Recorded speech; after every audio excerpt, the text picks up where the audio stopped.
기계공학과나 컴퓨터공학과나 소프트웨어공학과나 원자핵공학과나 이런 과들은 물리를 하지 않으면 안 되잖아요. 예. 근데 애들이 이걸 뺍니다. 그리고 생활과학으로 돌리는 경우는 이제는 해결할 방법이 없어요.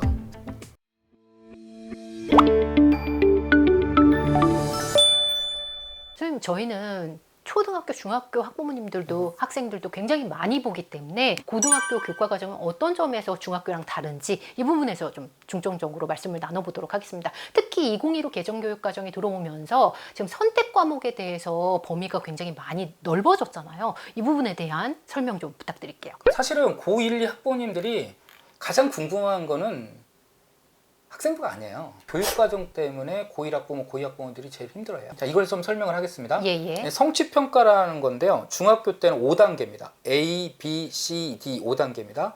그럼 성취평가가 뭐냐? 자, 누가 더 잘했는가에 관한 상대적 평가가 아니라 학생 개개인의 성취도를 평가하는 거예요. 그러니까 제가 뭐 예를 들어서 뭐 어떤 과목을 가르쳤어요. 국어 과목 가르쳤습니다. 네네. 그러면 50명이 들었는데 50명이 다 너무 잘하는 거예요. 예. 그럼 다 A 줄 수 있습니다. 근데 고등학교 때는 음악미술 체육은 A, B, C고요. 그 다음에 더 중요한 건 가장 중요한 1학년 때 배우는 공통 과목과 고2, 고3 때 여러분 학생부 교과 전형을 책임지는 공통 과목 1학년 때 고2, 고3 때의 일반 선택 과목이 1에서 9등급이에요. 그러니까 중학교 때 우리 애가 공부 잘했는데 왜 이렇게 성적이 안 나오냐? 평가 체계가 바뀐 거예요. 그래서 선생님 고1 때 당황하는 경우 너무 많지 않아요? 학부모님과 그쵸. 학생들도. 학생들이 너무 당황한다는 거죠. 평가 체계가 바뀐 걸 모른다는 거죠. 잠깐 좀 보여드리겠습니다. 예. 수능에서는 영어, 한국사, 제휴가 절대평가고요. 예. 내신에서는 성취평가라고 해요. 성취평가. 진로 선택 과목과 은미체입니다. 그래서 이 표를 오늘 꼭 이해하셔야 돼요. 예. 그래서 전문교과 1을 배우는 거를 우리는 특목고라고 그래요. 근데 저희도 끌어와서 일반고 좀 공부 잘하는 학교는 저 끌고 옵니다. 저희도 과목을 이수할 수 있어요. 일부 다 이수는 못하고 몇 개 과목 하죠. 전문교과 2를 배우는 학교를 특성화 고등학교. 특성화 고등학교. 근데 일반고에서는 이렇게 하는. 그러니까 전문교과를 진로 선택 과목으로 끌고 올 수도 있다.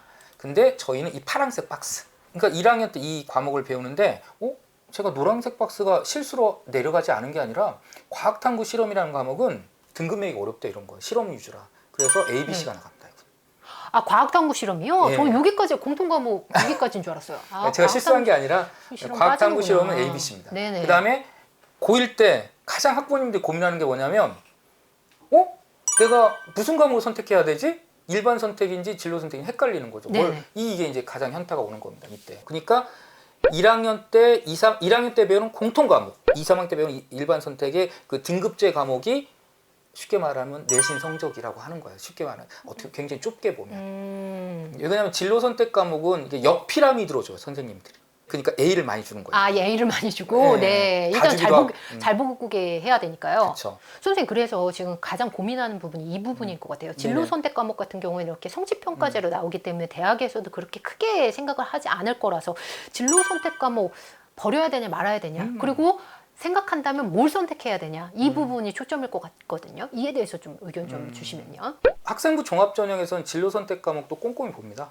그러니까 우리가 학생부 종합전형. 종합전형과 교과전형을 좀 같이 뭉뚱그려서 보면 안 되고요. 종합전형은 진로 선택 중요하게 보고 진로 선택 과목도 평가 2를 이제 뭐 고대나 서강대처럼 꼼꼼하게 보는 대학도 있고 여러 가지 방법으로 정량화를 하죠.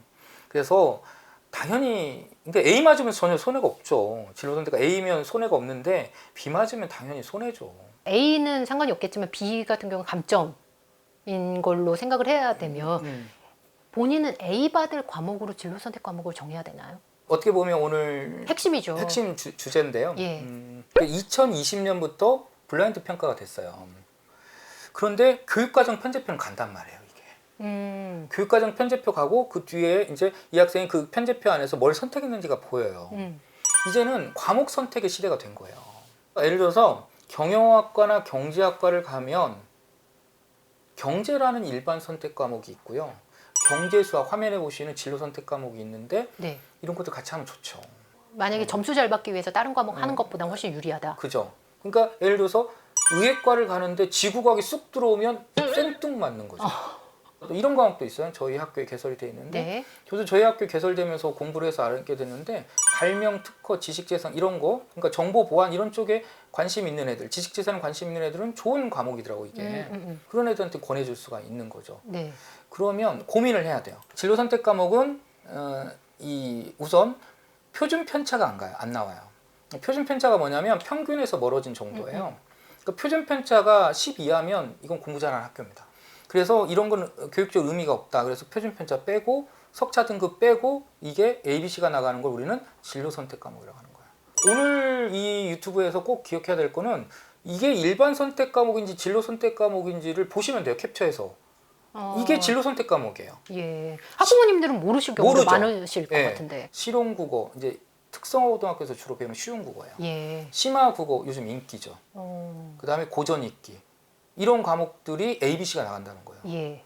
이것도 이제 실용수학은 이제 특성화고에서 배우는 거고 이제 기하는 이제 이과 학생들이 주로 배우는 건데 네, 주로 그렇죠. 자연계 애들이 선택하고 인문계 애들은 거의 선택을 안 해요. 예, 예. 네. 경제 수학 같은 경우는 좀 해놓으면 좋죠. 경영, 경제, 무역학과 가는 애들. 어. 수학과제 탐구도 이제 수학 쪽 애들 학종 준비하는 애들은 필수지 않을까요? 예. 기하는 왜 박스했느냐? 아, 이거 20개 나온다는 뜻입니다. 진로 선택 이게 이제 현직 교사들이 많이 반대했어요. 진로 선택 과목은 진로 선택 과목의 취지, 학생들의 꿈과 끼와 진로에 맞는 과목 선택을 하게 하자라고 했는데 이거를 수능에 내면 어떡하냐라고 반발했죠 저희들. 그 다음에 이건 영어입니다. 영어. 저 노란색은 저희 학교 겁니다. 그래서 이런 것들이 학생들이 ABC 나오는 과목이다. 과학 볼까요? 이게 두 과목이 진로 선택이에요. 그러니까 자연계들, 그러니까 인문계, 자연계 인베이전이다. 네. 이런 것들이 나오는 이유가 뭐냐면 내신에서도 유리한 거예요, 얘네들이. 내신에서도 물투, 생투, 지투가 ABC니까 이 학생들이 에너지를 좀 아낍니다. 아껴가지고 다른 과목 1에서 9등급 나오는 거에 전력 투구를 좀 하는 면이 있죠. 네, 그래서 이제 여러 가지로 유리하네요. 자연계 쪽 애들이 좀 유리한 측면이 이런 측면도 있죠. 네. 네, 이 표를 꼭 보여드리고 싶었어요. 예, 예. 네, 물리학은 일반 선택 과목이라 1에서 9등급이 나가요. 그렇죠. 근데 생활과학이란 과목, 과학사 이런 과목들 진로 선택 ABC가 나갑니다. 근데 애들이 어떻게 하냐면 기계공학과나 컴퓨터공학과나 소프트웨어공학과나 원자핵공학과나 이런 과들은 물리를 하지 않으면 안 되잖아요. 예. 근데 애들이 이걸 뺍니다. 그리고 생활과학으로 돌리는 경우는 이제는 해결할 방법이 없어요. 근데 내가 선생님 저는 지구과학과나 생물과인데 제가 커리큘럼을 보니까 물리 1도 안 배워요. 그러면 돌릴 수도 있죠. 그리고 학생부 교과 전형으로 가겠다는 거예요. 종합전형 안 가요 저는. 그러면 내신만 따겠어요. 그러면 예. 진로 선택 과목을 현명하게 딱딱 박는 게 알박기를 하면 좋죠. 네. 근데 공대를 갔을 경우에 원 과목이 4개고요. 투 과목이 4개, 8개인데 최소치가 원 과목 3개입니다. 원 과목 3개를 하지 않고 과탐에서 2과목을 하고 애들이 진로 선택 과목을 1개나 2개를 섞어요. 아, 이거는 굉장히 위험할 수 있습니다. 선생님 근데 만약에 말씀하신 것처럼 교과 전형을 선택한다고 그쵸. 하더라도요. 교과 전형은 상관없죠. 교과 전형은 그러면 이 친구 이런 선택을 했었으면 교과 전형밖에 못 쓰는 거네요? 그렇게 딱 단정 지을 수는 없지만 예. 그래도 이런 선택을 만일 물리학 원을 빼고 이런 선택을 한다면 교과 전형으로 쓰는 게 낫죠. 서울대학교 2023학년도 정시 모집에 뭐가 들어왔죠? 교과 평가가 들어왔습니다. 맞습니다. 예. 다마저도 떨어뜨린대요. 서울대 정시에서 수능만 보지 않고 교과도 그쵸. 반영을 하겠다. 이게 서울대학교가 이렇게 치고 나온 거예요. 정시에까지 교과 평가를 넣는 상황이고 그 다음에 올해 수시 모집의 지역균형 전형이라는 학교장 추천 전형에서도 작년에 동국대, 올해 경희대, 건국대 총 3개 대학이 수시 모집의 교과 전형 내신 1이 높고 9가 낮은 건데 거기에서 서류평가, 교과평가를 넣어요. 이 대학들이 상위권 대학이고 점점 이런 대학이 뭔가 하나의 그 여론을 형성한다면 그러니까 자기 꿈과 끼와 진로에 맞는 과목 선택이 중요한 것이지 그냥 이게 쉬운 과목이고 당장 눈앞에 것만 한다면 안 되는 거죠. 보시는 분들이 더 어린 연령일 수 있거든요. 그러면 더욱더 준비가 그쵸. 필요할 것 같아요. 네. 고1이라면 이제는 교과 선택의 시대예요. 무슨 교과를 선택하느냐에 따라 삽불이 바뀌는 그거를 우리는 2025년에 고교 학점제라고 그래요. 예. 그게 고교 학점제 어려운 게 하나도 없어요. 고교 학점제 1학년 때까지 고1까지는 등급이고요. 고2, 고3 때가 달라요. 지금 체제에서는 2015 교육과정에서는 잘 보세요. 고1이 공통과목 등급이죠. 고2, 고3 때 하는 일반 선택 과목 등급이죠. 1에서 9등급. 진로 선택 과목 ABC죠. 근데 고교 학점제 때는요. 어떻게 되냐면 고1 때는 등급 똑같아요. 근데 고2, 고3 때 과목이 전부 다 A, B, C, D 이 5단계로 가요. 그러니까 고1이 엄청 중요해진 거예요. 맞아요. 고1. 그 다음에 또 두 번째, 학년별 반영 비율 차이가 수도권 대학이 거의 없어요. 1학년 100, 2학년 100, 3학년 100 똑같아요. 그러니까 애들이 왜 자퇴를 하느냐? 1학년 때 비율이 100, 2학년 100, 3학년 100입니다. 1학년 20, 2학년 30, 3학년 50 이런 대학이 없어요. 수도권 대학이, 주요 대학이. 그러니까 애들이 1학년 때 못 보면 자퇴해버리는 거예요. 그래서 고교 학점제나 2015 교육과정도 중요한 게 뭐냐면 고1 과목이 중요한 거죠. 근데 고1 과목이 굉장히 중요한데 고1 때 공부를 결정하는 게 중학교 1, 2, 3학년 때의 학습 방법이거든요. 근데 고3 거 미적분을 풀어요.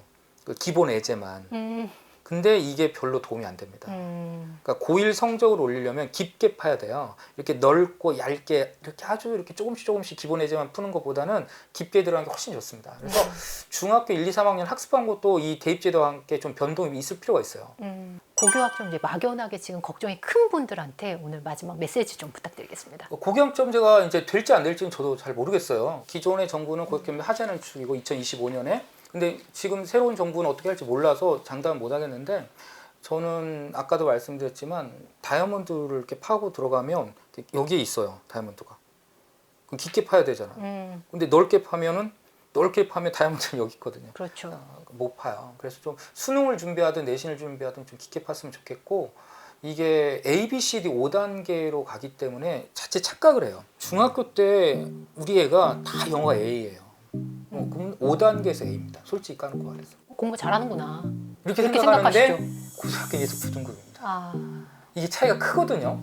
그러니까 우리 애가 A라고 이게 굉장히 우수하지 않을 수도 있어요. 특정한 과목만 A일 수도 있고요. 그러니까 이제 고등학교 때 당황되는 거죠. 예. 이건 좀 조심해야 되겠다. 예, 오히려 그래서 이게 잘게 쪼개졌을 때는 깊이 공부한 학생이 이겨요. 네, 오늘 최승훈 선생님의 말씀이 진학을 놓고 고민하는 학생과 학부모님께 많은 도움을 주셨을 것 같습니다. 장시간 귀한 말씀 감사합니다. 네, 감사합니다.